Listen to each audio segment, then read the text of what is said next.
Bien. Avant de passer à la présentation des projets des étudiants et des étudiants entrepreneurs, qui seront l'objet aussi de réflexions tout le long de la semaine, notamment jusqu'à vendredi, on a intercalé cette présentation un peu en regard. On verra, il y a des sujets sur lesquels on va revenir par rapport à la présentation de Gilles, et notamment au point qu'il faisait tout à la fin de sa présentation, et notamment en réponse à la dernière question, c'est de dire il faut laisser essayer d'investir dans des phénomènes ou dans des processus longs dont on a du mal, voire on est incapable de savoir à quoi ça peut servir. Et se donner du temps.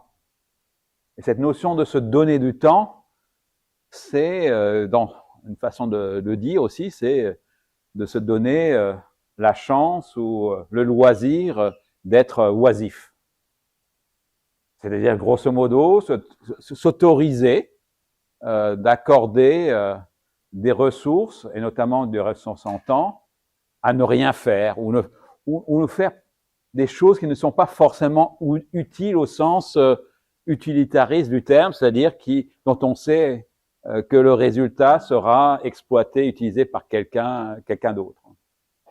Et ce temps de loisiveté, ça fait un certain temps que j'y réfléchis. Pour vous dire, j'ai un peu de scrupule à vous présenter cette présentation, puisque je pense que ça doit être la 3e ou la 4e fois que c'est au programme de l'école. C'est la première fois que j'arrive à le présenter, ce qui est déjà un succès. Ouais. Pour une raison très simple, c'est toujours le dernier papier des journées, et qu'on a l'habitude de déborder, c'est celui qu'on fait sauter. L'autre raison de ce scrupule, c'est que c'est un papier qui n'a jamais été écrit. Donc c'est un papier qui est purement oral, dans les plusieurs fois que j'ai eu l'occasion de le présenter dans d'autres circonstances. Donc peut-être qu'aujourd'hui, ça va être une façon de le présenter qui m'autorisera un jour à le rédiger. Donc en fait, c'est un papier où en fait, on se pose, pour le raccrocher quand même à ce que j'ai présenté ce matin, puisqu'on sera amené à discuter dans la semaine, c'est motivé pas seulement, mais en partie, à cette question de savoir, lorsque on parle de processus d'idéation, de divagation dans les pensées pour éventuellement tomber par hasard ou pas dans des choses nouvelles et originales, on se pose, quand on fait du management ou de l'économie, on se dit mais c'est quoi l'économie, la viabilité de ces processus-là? Et dans les entreprises, quand vous lancez des processus créatifs, une première question que vous avez toujours, c'est de dire c'est quoi les KPI, hein, c'est quoi les critères de performance, et à quoi ça va servir? Est-ce que sur 10 000 idées, alors vous dites sur 10 000 idées, il y en a peut-être 1000 qui sont à explorer, il y en a peut-être 100 qui sont développées, il y en a peut-être une qui va jusqu'au marché. Les gens, ils vous regardent, on dit oui, mais si c'est au coût unitaire de l'idée, ça me revient à combien en temps de retour sur investissement? Donc, comment on arrive à réfléchir et quelle est la nature de la durée qui est nécessaire d'investissement, du temps passé à ce genre d'activité?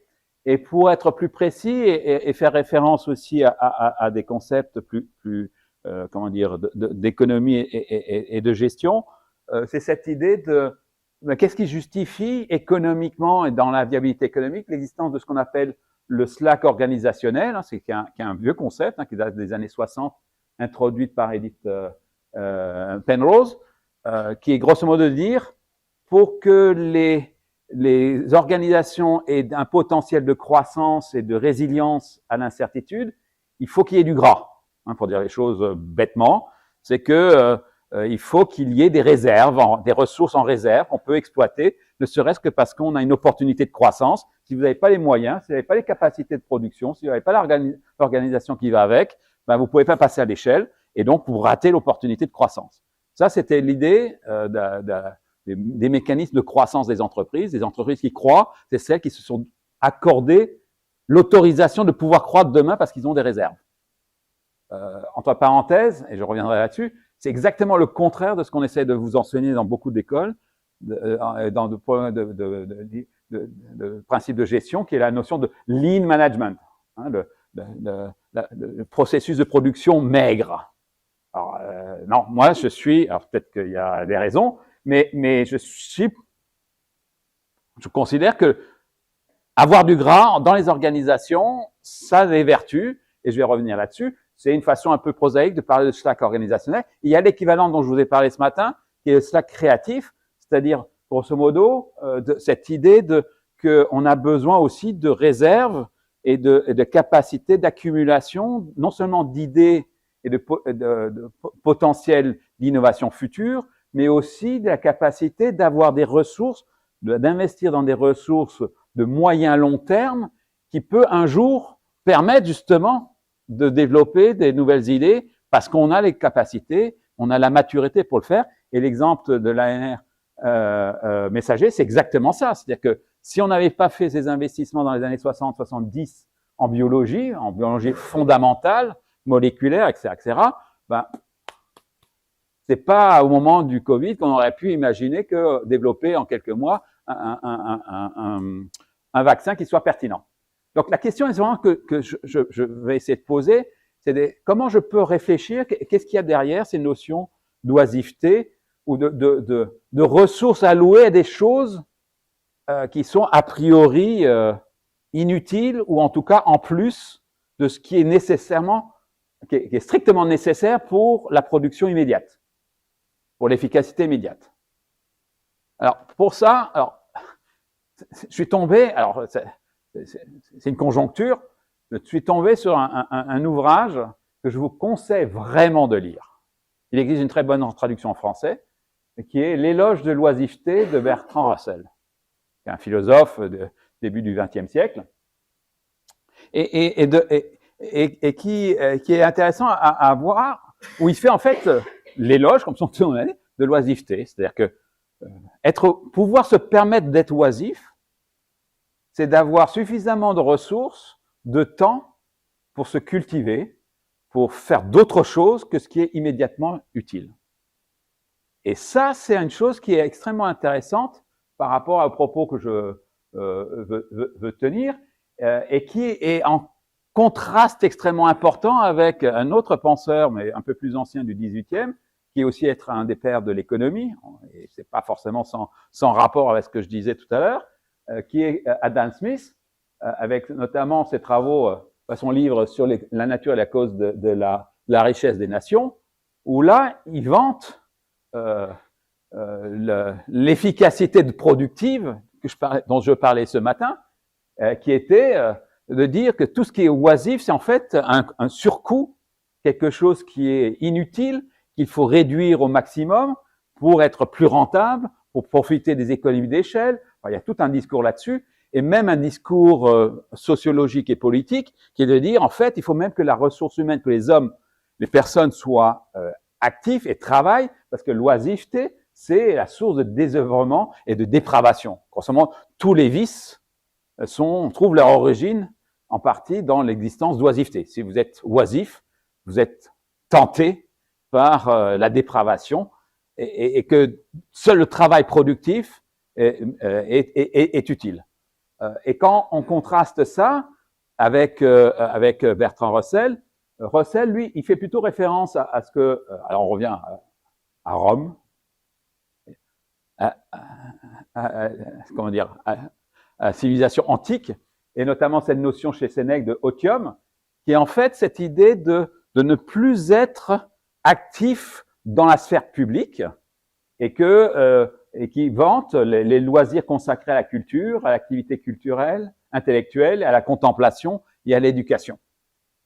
Alors, je ne sais pas si vous voyez où je veux en arriver. Est-ce que on a là deux visions de ce qu'est l'oisiveté, une qui est liée et qui est négative, qui est liée à l'absence de production, de productivité, d'efficacité économique et de rentabilité à moyen court terme, et de l'autre côté, une vision de l'oisiveté qui est source d'enrichissement personnel et collectif et qui est une espèce d'investissement pour améliorer le bien-être et surtout améliorer aussi potentiellement la capacité intellectuelle, l'imagination et la capacité à proposer de la nouveauté et à être, pour reprendre notre vocabulaire d'aujourd'hui, à être créatif parce qu'on s'est autorisé à investir dans le temps dans une activité de cette nature-là.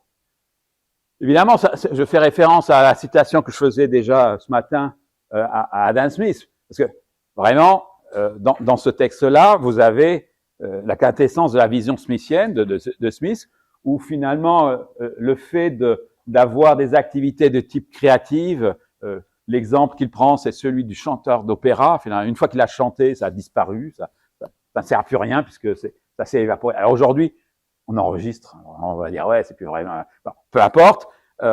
Ce qu'on vend, c'est plus l'opéra, mais c'est la musique, hein, comment dire, enregistrée, quelque chose d'un peu différent. Et dire que on retrouve cette particularité de la vision d'Adam Smith, qui considère que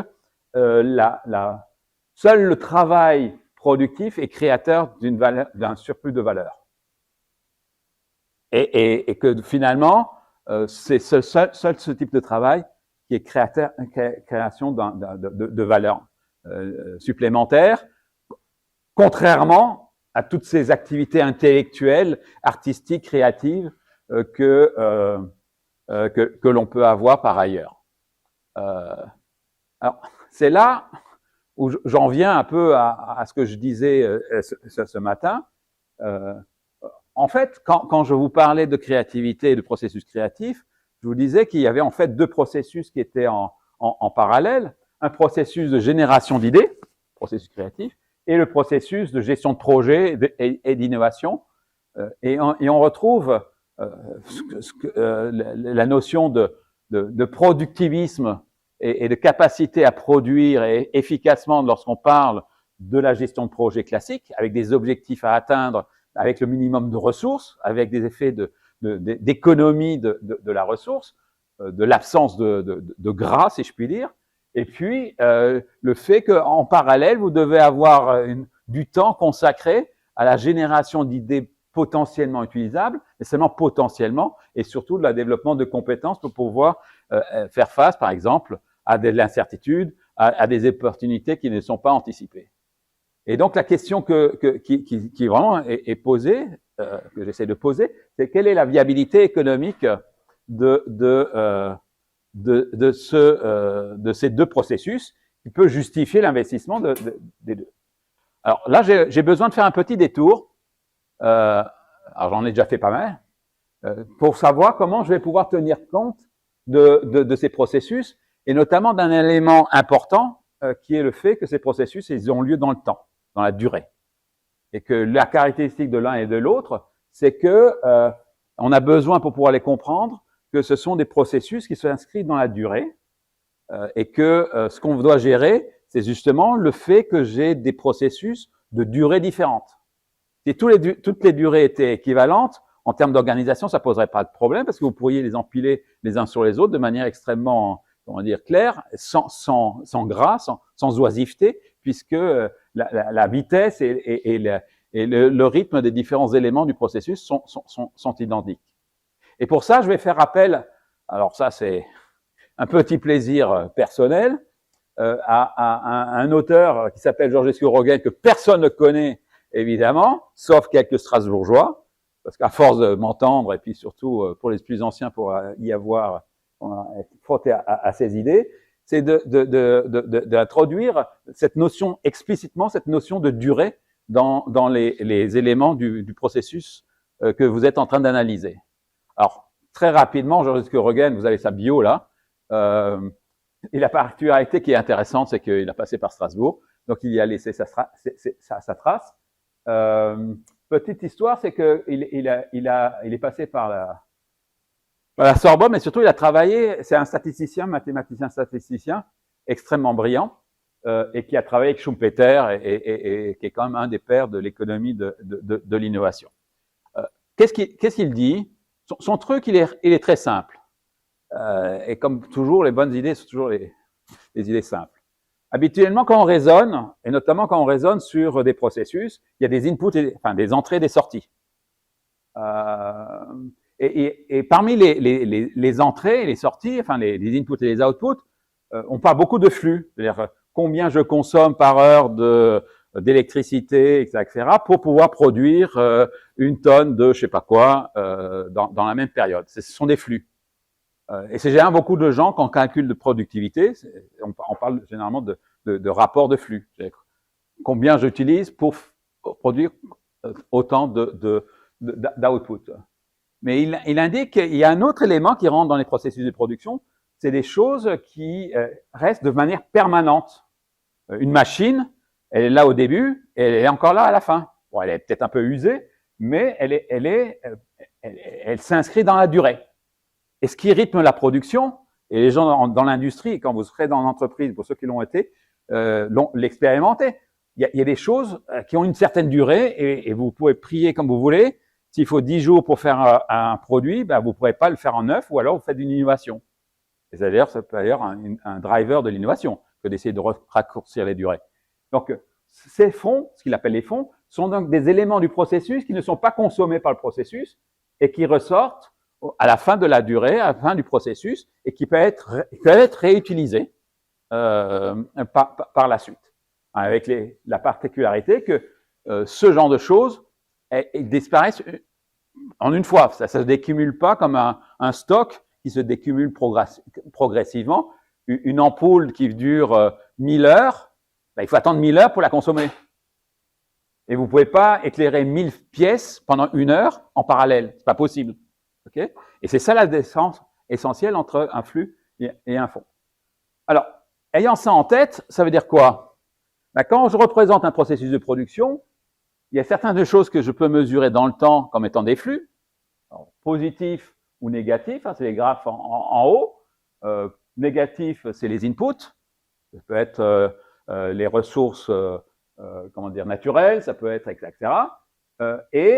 Ou en output, soit la production, le Q, là, c'est la production. Intéressant, Georges Escorogen, dans les processus de production, il a intégré dès le départ la notion de déchets et de pollution. C'est pour ça qu'il y a W, waste, etc. Mais il y avait aussi les fonds. Les fonds, c'est en fait les ressources humaines, par exemple, ou le capital, les machines, qui existent, hein, c'est la zone grisée, mais qui ne sont pas utilisées pendant tout le processus. On a besoin de la machine X au début, un peu plus tard, entre-temps, elle est en arrêt. Elle est utilisée de manière, comment dire, ponctuelle en fonction des différentes séquences de production. Pareil, ça c'est pour le capital, ça peut être aussi pour les ressources humaines. J'ai besoin de la compétence 1 au début, un morceau de compétence 2, mais entre-temps, la personne, sauf si vous avez des contrats de travail extrêmement flexibles, ça c'est une autre façon, elle reste en permanence. Donc elle est oisive à certains moments dans le processus. Et une bonne usine, une bonne organisation de l'industrie consiste essentiellement à mettre ensemble les fonds et les flux, hein, les inputs, de manière à fabriquer ce que vous voulez, en faisant en sorte que vos machines tournent tout le temps et que vos personnes soient toujours occupées. Vous allez faire en sorte que votre organisation que vous mettez en place ressemble un peu à ce que, en fait, on pourrait retrouver comme une forme un problème de Tetris qui fait en sorte que vos temps de production et de fabrication, d'utilisation des ressources soient combinés à une échelle telle que vous minimisez les ressources, l'oisiveté des ressources. À partir de là, vous pouvez espérer, en fait, arriver à une production qui soit aussi efficace, et ça, c'est une des sources majeures d'efficacité productive. Donc, une fois que vous avez un processus comme ça, une façon de modéliser et de théoriser un processus, vous pouvez revenir au problème initial en disant, mais qu'est-ce qui se passe ici lorsque j'ai deux processus qui sont différents de nature? Ce que je vous ai raconté, ça marche bien pour ça. Définir l'efficacité productive. Comment est-ce que je peux intégrer dans cette représentation le fait que pour faire de l'idéation, ce que je vais chercher, c'est pas de minimiser l'oisiveté, c'est quelque part d'en avoir le maximum tout en étant source d'inspiration pour le processus d'innovation. Donc, l'idée qui émerge, parce que grosso modo, ça va être une notion de Slack organisationnel, de Penrose, dont je parlais tout à l'heure. Autant l'autre va être peut-être plutôt de l'ordre de la loisiveté à la recel. Hop. Donc, en fait, on a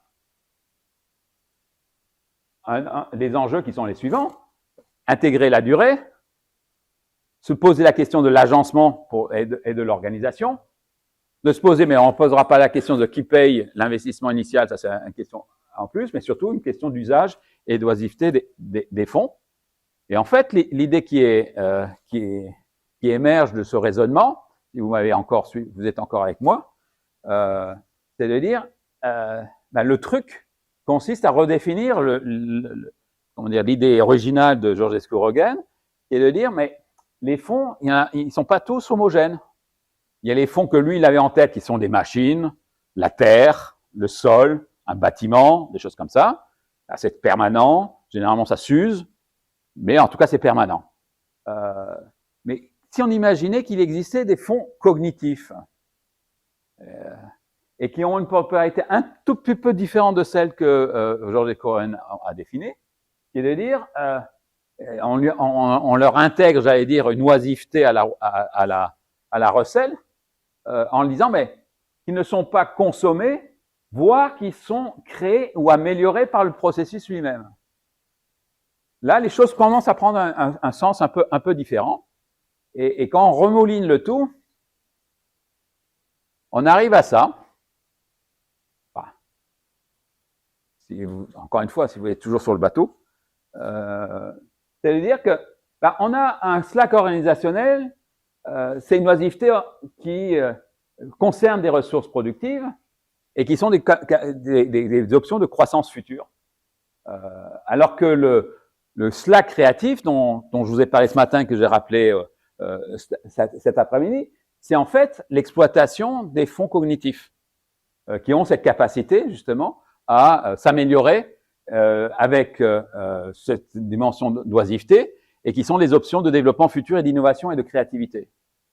Mais avec deux choses qu'il faut garder en tête, c'est que pour les fonds productifs classiques, ils sont improductifs à la Smith, c'est-à-dire, j'ai quand même terminé, improductifs à la Smith lorsqu'ils sont oisifs et ils se détériorent quand ils sont utilisés, alors que les fonds cognitifs, à l'inverse, sont productifs à la recel lorsqu'ils sont oisifs et s'améliorent lorsqu'ils sont mobilisés. Et qu'en fait, on a deux fonds qui sont nécessaires l'un comme l'autre dans les organisations, qui correspondent à des spécificités intrinsèques par rapport à la nature des fonds et des ressources dont on est en train de parler, et que c'est l'équilibre des deux qui sont nécessaires. Et surtout, ce qu'il ne faut pas oublier, c'est que si on gère, c'est, je veux dire, les implications de management qu'il y a derrière, si on gère les fonds cognitifs de la même manière que l'on gère les fonds productifs, on risque d'avoir des effets pervers, puisque grosso modo, et c'était l'exemple que je donnais ce matin, si on gère ça de cette manière-là, les fonds cognitifs, ça voudrait dire que dès qu'il y a une perturbation et qu'on veut faire du lean management, si on veut faire de la résistance par rapport au choc et aux crises, la première chose qu'on va faire, c'est qu'on va supprimer les oisifs, et notamment les éléments oisifs en les interprétant à la Smith, et donc de couper, d'arrêter, de désinvestir dans les fonds cognitifs, c'est-à-dire qu'on arrête à faire de la créativité, on arrête de faire de la recherche, et que dans beaucoup d'entreprises, quand ils rentrent dans des cycles de crise, la première chose qu'ils sucrent, c'est tout ce qui est considéré comme non productif, au sens de Smith, dont j'ai rappelé la définition précédemment, c'est-à-dire du travail non directement productif et non directement utile. Et grosso modo, on renonce à ce qui constitue en fait des options de développement futur et d'innovation future et de créativité. Et donc, le message que j'essaie de porter dans cette interprétation, c'est d'avoir une cohérence un peu d'analyse qui permet notamment de faire en sorte que l'oisiveté des fonds cognitifs devient source de valeur. Et elle doit être considérée comme cela, ne serait-ce que parce que elles sont à l'origine, elles trouvent leur origine dans des fonds qui sont de nature un peu particulière, qui assurent la possibilité des options. En d'autres termes, c'est de cette manière-là qu'on arrive à justifier pourquoi on peut investir on a bien fait d'investir, pour reprendre l'exemple de tout à l'heure, dans la biologie fondamentale dans les années 60-70, où on ne savait pas à quoi ça pourrait servir, parce que il se trouve que ça nous a permis, et ça n'a été que la première utilisation, de trouver un vaccin efficace grâce à l'ARN messager, dans le sens où le fait que ça a été démontré comme étant efficace pour ce cas particulier de ce virus-là, vous le savez, le nombre d'applications qui sont en cours de développement et qui sont quasiment sur le marché a été accéléré de manière fabuleuse parce qu'on a fait la démonstration qu'au moins dans un cas, c'était extrêmement efficace. Donc, pour conclure, et c'est peut-être là où ça devient peut-être un peu, comment dire, périlleux de faire cette généralisation, on s'aperçoit que derrière ce genre d'interprétation, on s'aperçoit que quand on réfléchit à la valorisation des capacités de production non engagées, oisives, de fonds productifs classiques, on retrouve quelque chose qui est derrière la notion d'ubérisation. Quand vous commencez à louer votre canapé à des gens de passage, qui était le modèle initial de Airbnb, ou un garage, ou votre voiture, etc., qu'est-ce que vous faites? Vous avez des actifs et des fonds qui sont oisifs,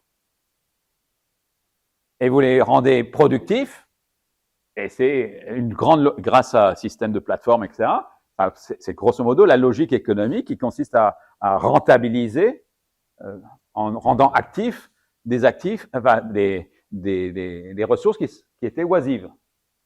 La logique que je vous essaye de développer ici, c'est que dans le cas des fonds cognitifs, et notamment par le Slack créatif, on a un élément non négligeable d'une théorie de la firme ou d'une vision de la firme qui est basée sur la créativité et sur la génération d'idées, ce qu'on a pu appeler les firmes basées sur les idées, sur lesquelles on va revenir probablement, je pense, si Patrick m'a suivi, jeudi, puisqu'on présentera de manière un peu plus détaillée cette vision de l'organisation d'entreprises créatives. Voilà. Je ne sais pas si je vous ai encore à bord. Merci pour votre attention.